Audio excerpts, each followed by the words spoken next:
สบายดีท่านผู้ชมแล้วก็พ่อแม่พี่น้องทั้งหลายทั้งอยู่ในบ้านทั้งอยู่ภายในและต่างประเทศโดยเฉพาะแล้วมันไอ้สูงเนาะกับ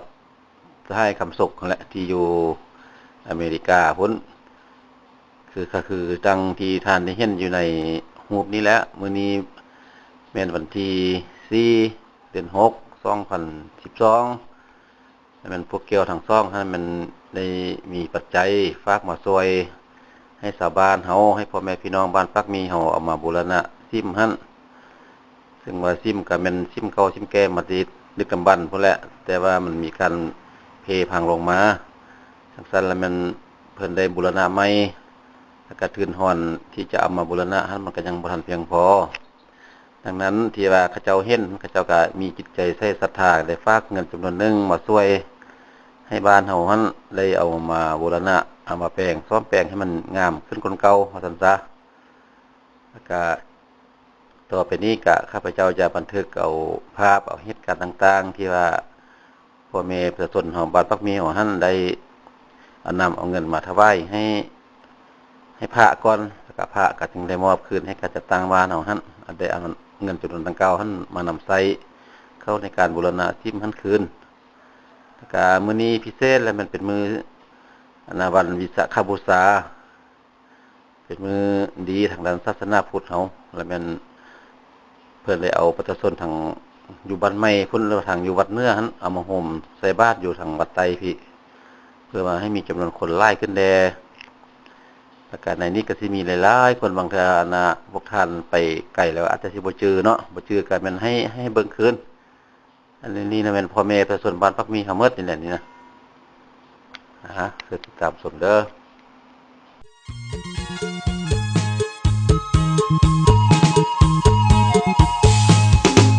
บ้านหนึ่งนั้นชื่อบ้านปักมีอุดมดีมาแต่ใดมีทงนาป่าดงกว้างใหญ่ธรรมศาสตร์สดชื่นวิไลผู้พาทายงามสง่าลาวันแกงกดปูกินครึ่งดังแดงได้ก็แปลงมานานแสนนานผิวสองฝั่งดังแดนวิมานเสริมความงามวันปากปีนั้น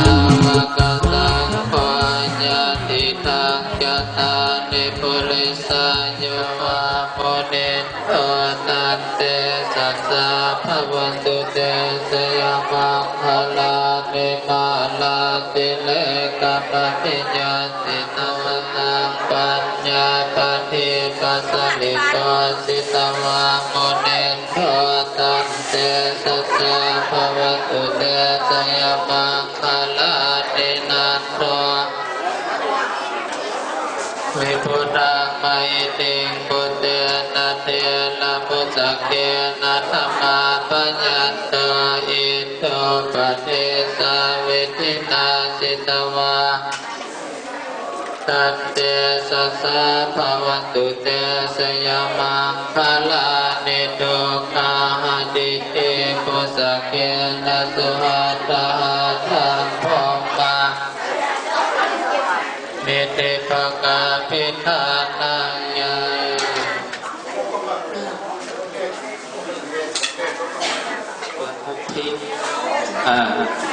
เป็นอันเดือนลาวเป็นเดือนจิตทิ้งนี่เดือนหกทิ้งมื้อนี้ก็เป็นมื้อสำคัญเนาะผู้ใดบ่ได้มาร่วมทำบุญมื้อนี้ก็ถือว่าพวกท่านได้ทำบุญเพิ่มพระพุทธเจ้าแท้ๆเนาะอันนี้เนาะมื้อนี้เป็นมื้อสำคัญเลยสาวพุทธเฮานับถือเครื่องประดับประดาเครื่องซีฟ้าถึงยอดโซฟาเนี่ยนั่นยังก็ลาดถึงหลังเนาะสิทานได้ก็ได้กุศลกันแล้วพวกนั้นเอานี่แหละเนาะผู้ใดมีจิตใจใส่ศรัทธาเลื่อมใสในทางพระพุทธศาสนาก็เจริญพรมานำพ่อแม่ออกตนญาติโยมเฮาเป็นเจ้าภาพเจ้าศรัทธาสละปัจจุปัจจัยร่วมอุปโภคนาทานร่วมกันเนาะ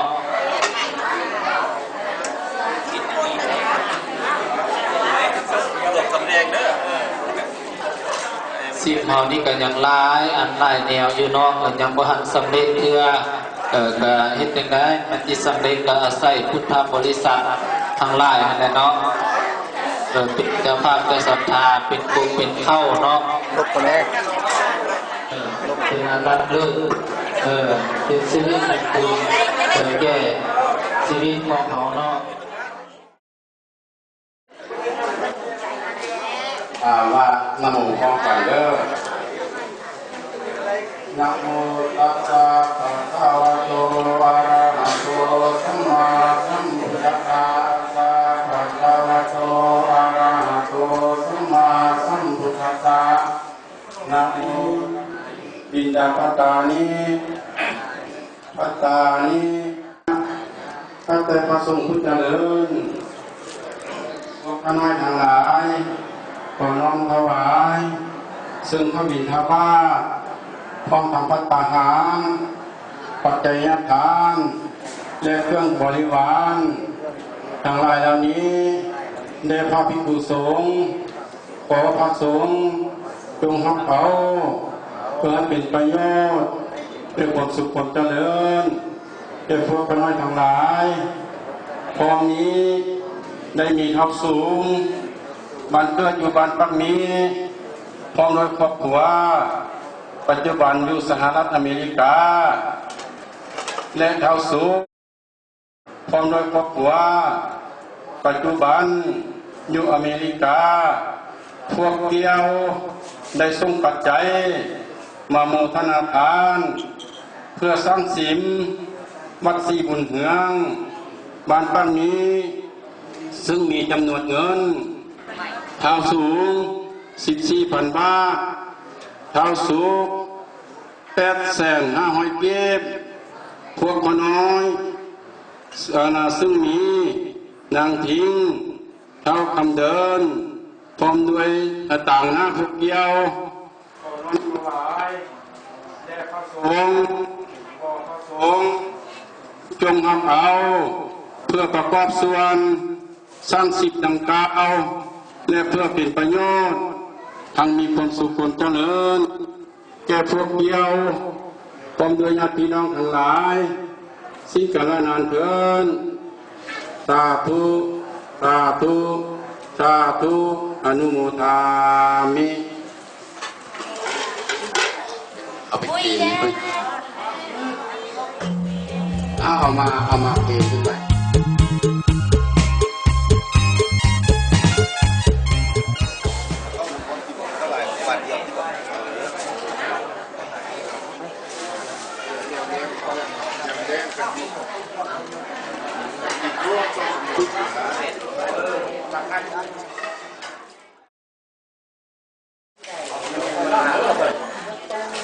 คุณท่านมอบให้ในบ้านท่าน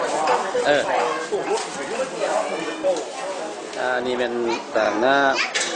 พี่น้องดูมีการต่างหน้าไอ้สู้กับเราคำสุขท่านนได้มอบ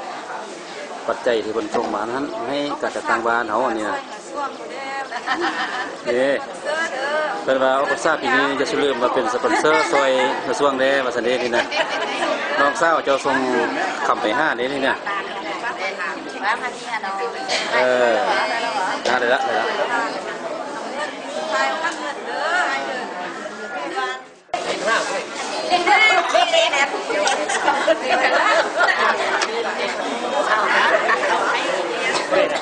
สาวห้าน้องไม่หนังยันอันเนี้ยคนเบนให้100 บาทแล้วหนังยันวัตุเตอุปัสสยโคโนตาลาจาริกิปัมปะปิตาวมาตังอิมินาวุติเสนะจักกิปังสุลาปิเตวตานุสอุปกัมปติสุญญติตัมโมจาอัญญามุสัจจกตาอุลลาลาภลัจจภิกขุนามานุปาทินังตุเมหิปุญญังปัสสุตังอนาปากันติ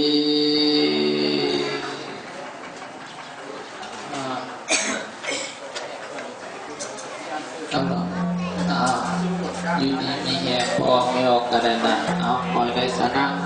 พระเพร าณพระพุทธเจ้าปฏิบัติธรรมในวันนี้นะน้องขอบคุณญาติโยมและคอยในสนะภาพเพศคือฮิตจะได้ทำจะได้ต้องน้องวันนี้ให้อยู่ในเมียเพราะมันจะได้เห็นเทียบก็จะได้รู้ถ้ามีแต่ความสุขความเจริญถ้ามีอายุวันโนสุขภาละมันยืนอยู่ดีแห่งพ่อแม่อบอุ่นญาติโยมก็ได้เอาขอเจริญพรใส่ของแสงทองคอยคำบ่าวสาวงามลงลิ้นทาราลอยลิ่นน้ำเย็นซื่นกายาฟองปัดปงยกยูไปมาปูนาวาขึ้นล่องสวนกัน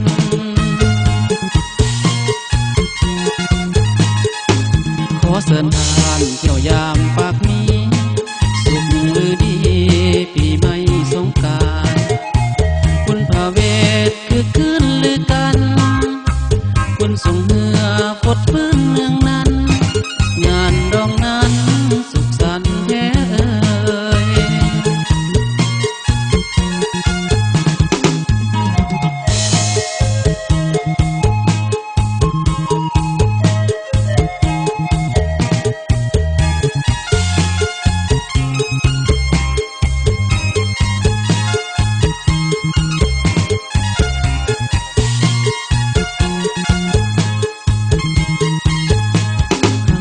สายขอ